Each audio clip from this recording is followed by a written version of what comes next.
Bonjour, dans cette nouvelle vidéo, je vais vous présenter aux côtés de Damien. Bonjour Damien Essen, la méthode... La méthode Wim Hof. Bonjour Rodolphe. La méthode Wim Hof que j'ai découvert grâce à Damien dimanche dernier, au moment où je tourne cette vidéo, et on est le 4 novembre 2019 du côté de Strasbourg.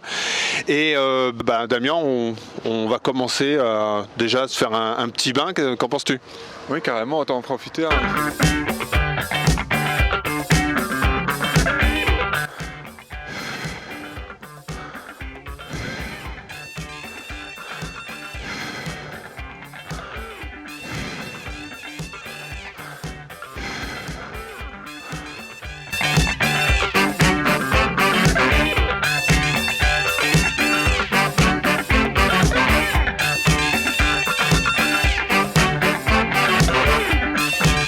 Alors tu vas nous raconter la méthode Wim Hof, alors de manière succincte parce que les informations, il y en a pléthore sur YouTube, pléthore sur Internet, mais donc pour nos internautes, est-ce que tu peux nous présenter brièvement cette méthode qui est juste extraordinaire?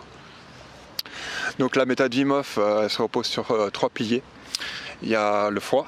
Donc le froid, il a déjà des effets sur le corps, sur le système cardiovasculaire, l'inflammation, la cryothérapie est en vogue, mais la méthode Wim Hof offre beaucoup plus que la cryothérapie. Il y a les effets physiologiques du froid, donc sur le corps, sur le renforcement du système immunitaire, comme je dis, l'inflammation, tout ça.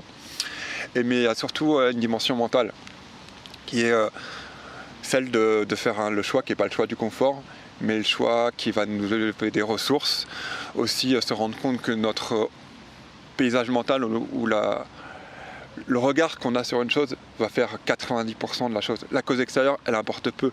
Je suis dans l'eau glacée, mais je peux être super confortable si je choisis de tourner mon regard vers le positif, de trouver les choses que je peux me dire qui sont positives. Alors ça ne s'agit pas de se mentir, on va pas se dire je suis dans une eau à 0 degré et je suis comme dans un sauna ou je sais pas quoi, c'est le meilleur jour de ma vie.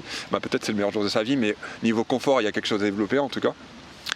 Mais trouver une connexion avec son rythme cardiaque ou le vent qui caresse le visage ou le rayon de soleil, enfin trouver des choses positives à se dire. Et à partir du moment où on est dans la bienveillance vis-à-vis de soi-même, là le corps peut tourner à son plein potentiel, à son plein régime, et du coup dégager des ressources par génération d'hormones, de bien-être, et du coup on se sent vraiment bien après. Il y a un autre aspect encore dans la méthode Wim Hof, c'est la respiration qui est très important. La respiration est le pont avec l'émotionnel. Je veux dire, en Asie, ils mettent beaucoup plus l'accent sur la respiration qu'on le fait en Occident. C'est dommage. Mais si on regarde les sportifs de haut niveau ou les chanteurs, ils refont des cours pour apprendre à respirer parce que pour arriver à un niveau élevé, sans contrôler son souffle, c'est impossible. Et donc la méthode Wim Hof met l'accent sur le souffle, des exercices de respiration qui nous permettent de connecter avec notre corps et de dégager des ressources, d'équilibrer le système nerveux. Super, donc on reprend donc le mental, la conscientisation, la respiration et puis l'exposition au froid. Voilà. C'est les trois piliers donc de la méthode Wim Hof. Alors que j'ai expérimenté, et je propose là, on va avoir quelques images pendant que je suis en train de parler, donc que j'ai expérimenté avec toi dimanche, donc la semaine dernière. Et alors pendant toute une journée, tu vas proposer justement ces trois piliers, donc par cet exercice un peu incroyable de respiration. Est-ce que tu peux nous dire justement cet exercice de respiration là avec 3 cycles de 30 respirations, ensuite suivi d'un moment en apnée. Donc déjà, le matin, on a fait un exercice juste de respiration, donc pour générer un pic de stress, pour apprendre en conscience avec notre mental à le calmer. C'est comme j'avais pris l'exemple d'un sportif qui va courir, et le fait d'entraîner son cœur, son battement cardiaque en courant, le corps est plus musclé, et du coup le reste du temps il bat moins vite. En générant des pics de stress volontairement, consciemment comme ça, et en apprenant à les calmer, à les ramener dans le confort, c'est quelque chose qu'on muscle dans notre plasticité cérébrale. Et du coup, on peut se dire dans chaque situation, là j'ai un stress, je m'en rends compte déjà, parce que c'est quelque chose que j'ai entraîné. Et je ramène du confort, du calme là-dedans. Donc cette respiration a en partie cette vocation. Il y a aussi le fait de respirer beaucoup, d'oxygéner le corps et de réduire le CO2 dans le sang. Ça nous permet de tenir des apnées beaucoup plus longues. Et quand on tient des apnées beaucoup plus longues, ben, le corps va arriver à un niveau où il va presque manquer d'oxygène. Et le fait de presque manquer d'une ressource comme ça va stimuler la sécrétion, la génération de globules rouges, de vaisseaux sanguins, les vaisseaux sanguins à capillovascularité, pardon. Et donc c'est des ressources qui nous servent après dans tous les jours. Enfin, s'il y a bien des sportifs qui vont en altitude ou des questions hyperbares pour pouvoir générer plus de globules rouges, ben, avec la méthode Wim Hof, une fois de plus, on peut trouver des ressources naturelles sans avoir besoin d'outils externes par un exercice de respiration, et c'est ça qui est magique, quoi. Qu'est-ce que toi, ça a changé dans ton quotidien, cette méthode, et puis ensuite déjà de nous dire toi personnellement, qu'est-ce que ça a changé Ben, beaucoup de choses, je dirais presque tout, parce que j'ai pas forcément eu une enfance facile au niveau confiance en moi, scolairement ça marchait pas, j'avais pas confiance en moi, j'avais des gros problèmes de confiance en moi, en tout cas arrivé à la trentaine, et quand j'ai découvert la méthode Wim Hof il y a quelques années. Depuis combien de temps justement? Maintenant ça fait 4 ans. Et donc à cette époque-là j'avais encore de gros problèmes de confiance en moi et je voulais travailler là-dessus. Et quand j'ai fait cet exercice de respiration et que je suis plongé dans l'eau glacée, ben, d'un coup j'ai trouvé un confort et j'avais une connexion avec mon corps et un sentiment de pouvoir ramener de la chaleur, de la conscience, de la bienveillance dans une situation qui pour moi était dans mon imaginaire avant de le faire quelque chose d'impossible ou d'horrible. D'ailleurs rentrer dans une eau à 0 degré, c'est pas quelque chose qui me mettait en joie. Mais le fait de ramener de la joie, de ramener de la bienveillance et même de ramener du calme là-dedans, ben du coup je me suis dit après, mais si je peux le faire là-dedans, dans quoi d'autre je peux le faire? Dans tout en fait. Et c'est ce que j'ai commencé à faire, j'ai commencé à jouer avec et à ramener de la bienveillance, à me rendre compte de quand j'étais malveillant vis-à-vis de moi-même, quand j'étais en train de me dire « Oh, t'es un peu nul là » ou « t'es idiot » ou des choses comme ça, et à me dire « Non, c'est pas ce que je dois me dire ». Si j'arrive à m'amener à tourner mon regard vers quelque chose de positif, la situation va se transformer en quelque chose de positif. Et j'ai commencé à jouer avec ça, et le froid est un super outil pour ça.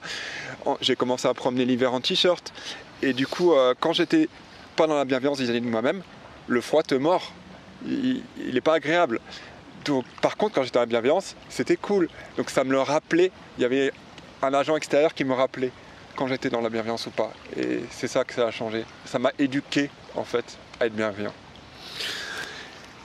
Et donc les retours que tu as, alors de souvenirs, tu nous as dit pendant le stage que tu avais fait prendre un bain glacé à presque plus de 200 personnes depuis que tu as commencé ton activité. Grosso modo, qu'est-ce qui revient le plus au niveau des retours de tous les gens que tu as pu baigner dans une eau glacée, dont maintenant je fais partie? Ouais. Ben, j'ai des beaux retours vis-à-vis du système de croyance. Déjà, se rendre compte que dans notre culture, on assimile souvent le mot croyance à la religion ou tout ça, mais là, c'est pas du tout le cas. Pour moi, c'est vraiment se rendre compte que tout ce qu'on intègre dans la vie, c'est quelque chose en quoi on croit. Même la science, je veux dire, à un instant T, elle est définie d'une certaine manière, mais rien ne nous dit que dans 100 ans, elle ne sera pas complètement différent. Donc, c'est pas forcément quelque chose d'immuable. Et donc, se rendre compte que chaque fois qu'on intègre quelque chose dans notre vie, c'est une croyance et qu'on peut la remettre en cause, et que la remise en cause, elle ne doit pas être motivée par un consensus peut-être, mais par qu'est-ce qui nous anime, qu'est-ce qui nous fait du bien, qu'est-ce qu'on veut intégrer dans nos vies. Et donc ça, c'est ce que je mets en avant dans les ateliers, et il y a des gens qui m'ont fait des retours là-dessus pour me dire que vraiment, ils étaient au bord de la dépression, du burn-out, et du coup d'avoir ce switch, de dire qu'est-ce que j'intègre, et pas faire forcément le choix de la facilité, mais de faire un choix sur le bien-être à long terme. J'ai des gens qui m'ont clairement dit qu'ils sont sortis de la dépression, que leur vie a changé complètement, et que maintenant, ils se sentent plus libres, plus heureux. Et des sportifs aussi qui du coup travaillent leurs performances et voilà, le rapport au stress qui évolue, qui est plus vécu comme un ennemi et comme quelque chose qu'on subit, mais quelque chose sur quoi on peut vraiment avoir un impact. Se rendre compte que chaque situation c'est une interprétation, donc cette interprétation on agit dessus. Plus dans le fatalisme. Alors, comme on est sur la chaîne YouTube dédiée à l'eau, et en l'occurrence à l'eau et la santé, j'ai une question, je voudrais te poser une question, puisque finalement on utilise de l'eau glacée. Est-ce que ton rapport, alors on pourrait dire par rapport à l'eau, ou si tu veux étendre aux éléments, puisqu'on va parler aussi de l'air, mais là est-ce que ton rapport avec l'eau a changé ? Alors, j'ai toujours aimé l'eau. Je veux dire, j'ai passé une partie de mon enfance en Nouvelle-Calédonie, on allait à la mer tous les jours, j'avais cette croyance quand même un peu farfelue d'enfant que j'ai appris presque à nager avant de marcher, mais c'est pas vrai. Mais dans ma tête, j'avais un moment de ma vie où je me disais, ça se trouve, j'ai nagé avant de marcher, quoi. Donc, déjà quand tu étais dans le ventre de ta mère. Oui, déjà, donc j'étais déjà en milieu aquatique. Non, mais je sais pas pourquoi, pendant mon enfance, il y avait quelque chose qui me disait ça. D'accord. Bon, je pense pas que c'était vrai. Et donc j'ai toujours aimé l'eau, mais par contre pas le froid. Et je pense que l'eau, du coup, maintenant, j'ai envie de connecter avec elle beaucoup plus. Enfin, je me rends compte que quand je suis vraiment dans la bienveillance et avec l'élément, il y a une espèce de gratitude, il y a un lien qui se crée. Et c'est pas à chaque fois forcément, mais il y a des fois où j'ai vraiment l'impression d'être l'eau, de faire partie de l'eau. Quand je l'accueille complètement, qu'elle m'accueille. Et avec le froid, on est plus sensible, que ce soit l'air avec l'air aussi, mais l'eau, elle a un degré supérieur de connexion avec la peau. À température égale, l'eau est beaucoup plus prenante, on va dire. Et du coup, sentir chaque vague, chaque remous de l'eau, et mon corps est bercé par cette eau, donc j'ai l'impression que les vagues vont même à l'intérieur de mon corps. C'est comme si toutes mes cellules étaient bercées par ce ressac ou ces petites vaguelettes de l'eau. Donc vraiment, je pense que j'ai un respect beaucoup plus grand pour l'eau, et c'est un outil, c'est un allié. C'est déjà quelque chose que je chérissais, on va dire, j'avais une affection, mais maintenant c'est devenu à la fois un outil et vraiment quelque chose avec lequel j'ai envie de connecter encore plus. Voilà. Super, et écoute, merci en tout cas d'avoir pris le temps pour répondre à nos questions par rapport à cette méthode. Et écoute, donc on va rappeler que tu es dans le secteur de Strasbourg, mais que tu peux te déplacer un peu partout. On va mettre tes liens en dessous la vidéo là sur YouTube, si vous voulez en savoir plus sur Damien et son travail, parce que je sais aussi que tu fais du massage thaïlandais. Ouais, après, je fais du yoga, je fais de l'acro-yoga, je fais du massage thaï. Et pour moi, tout se recoupe ça tourne autour de la bienveillance et de la connexion. Le yoga est la connexion à soi, au corps. L'acro-yoga, c'est la connexion avec les autres, parce qu'on fait des portées, on doit céder son contrôle et sa confiance à l'autre. Et le massage thaï aussi, c'est une forme de communion, de communication, de laisser les corps rentrer en contact l'un avec l'autre et couper un peu le mental pour se laisser guider par son intuition. Donc tout ça, c'est de la bienveillance pour moi et de la connexion. Et la méthode Wim Hof est vraiment aussi connexion avec soi, son système nerveux, l'eau, le souffle. Ouais. Merci encore une fois. Merci à toi pour m'avoir invité et c'était un plaisir.